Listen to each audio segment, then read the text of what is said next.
good to see everyone. And look at that Zendo. Oh my gosh. It's full. It feels like the old days.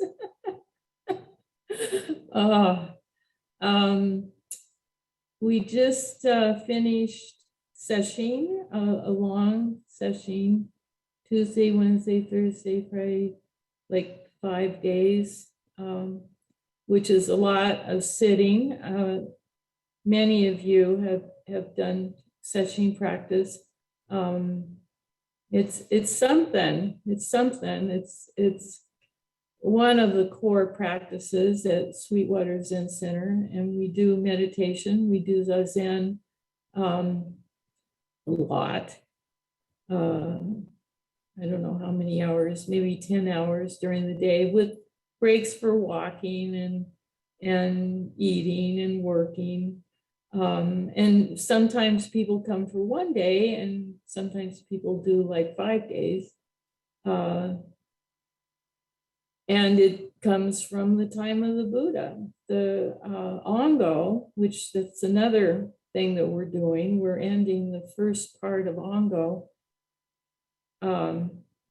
Ongo started in the time of the Buddha because of the weather. The weather was such that they couldn't travel and beg, so they stayed in one place and they did Zazen. So Ongo is usually 90 days, but we're doing half and half. So we're finishing the first 45 now. So there's been a lot of sitting going on, and some of you are probably tired. There's that koan, I can't remember the question, what is enlightenment or what is Buddha? And the answer is sitting long and getting tired. It's just who you are. So after a 5-day session, who am I? I'm tired. I sat a lot and I'm tired. That's my awakened being. We've been studying Uji, and I'm not going to go into it. I'm too tired this time. I'm just going to say a few things, and hopefully you have some questions or something. But Uji emphasizes, Dogen Zenji in Uji emphasizes everything is included in this moment. Everything is you.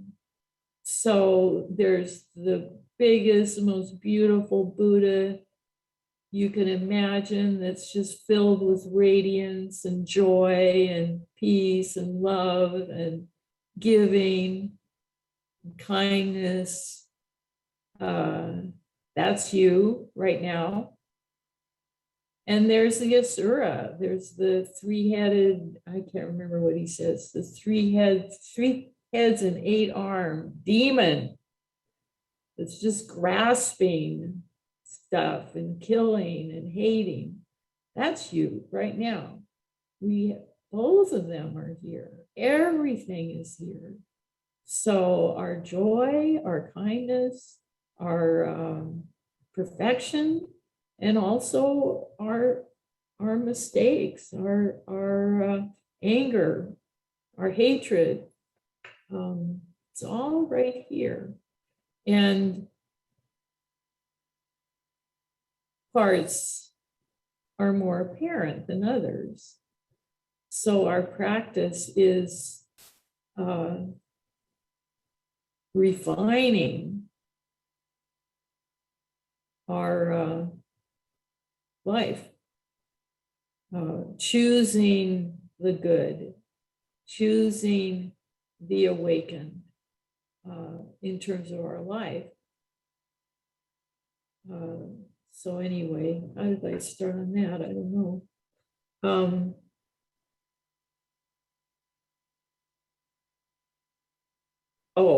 Our path. We all have our own path. In Zen, there is no path. it's all right here, right? In terms of Uji, it's all right here. Where's the path? We're here. We don't have anywhere to go. We didn't come from anywhere. On the other hand, we do have a form to our practice, to our spiritual practice, and it's different for each of us because of our karma. So Dogen also talks about we don't go forward into the world and become enlightened. We sit here and let the universe enlighten us. And it does that through our karma. So each of us is going to have a different path and different obstructions and openings. Everything's an opening. Sometimes I realize that because I really like to ignore stuff I don't like. I really like the little mouse. I did so well with the little mouse because I heard him yesterday and I saw his little poo-poos. And usually it takes me a week to put the trap out because I don't want to admit that there's a little mouse there and I have to, the only way I can live in a mouse infested world is to make a strong boundary about no mice in the house. And the only way I can enforce that is with traps. But it usually takes me a week to adjust to this mouse has to go. In the meantime, things are chewed, there's poop everywhere. But I saw the poop and I set the trap. And this morning, there he was, gone on to his next life. So I was proud of myself. I didn't ignore it, but I like to ignore stuff.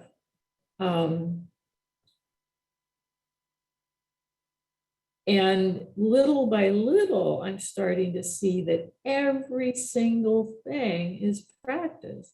Every single thing is a practice point. And sometimes it's wonderful. Make a new friend, a beautiful, right now, it's beautiful out there. Little sun and a little fog and the waves, beautiful. That's a practice point.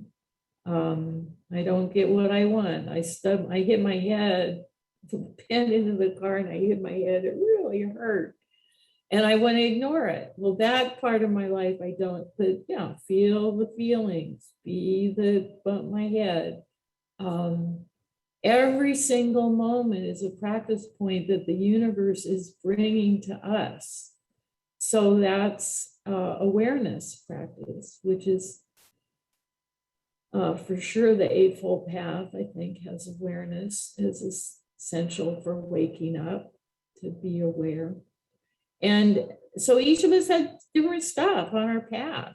And so trying to say, you should sit every single session. I think I've sat, except for 40 years and say 10, 300 to 400 sessions. That's my path. I don't know why, but I ended up sitting a lot of session. And other people have very busy lives. Maybe sit one session a year, 2 a year. Maybe don't sit session. Maybe do walking practice. And it's all good, as Echo's here. That's what he always used to say in the early days. It's all good. And I liked what Zenju said about the teacher and student relationship in Zen practice is the student meets the teacher and then together they walk along the path for a little ways. So when we meet a teacher, that's someone we spend time with. And in many ways in their life. So people who practice with me move to the Zen Center or talk to me on Zoom all the time or something. So make the effort to be part of my life. And I've done that with my teachers. I moved to LA to be with my Sumi Roshi. Oh my God, I always said I'd never live in LA. Well, I did for about 15 years to be with my Sumi Roshi. But it's not, I'm going to be my teacher's path. It's just that we walk together for a little while, in as Zenju says it. And this koan came up. Wow. Oh, I thought I was going to have a short talk. Well, I'll say it briefly. This koan came up to me because Ollie was talking about the piñata. And I never thought about it, but you know, you smash a piñata and then the candy comes out. And she was talking about like, that's how we smash our ego. And then all the joy of candy falls out. I love that. It's a metaphor. I never thought of that before.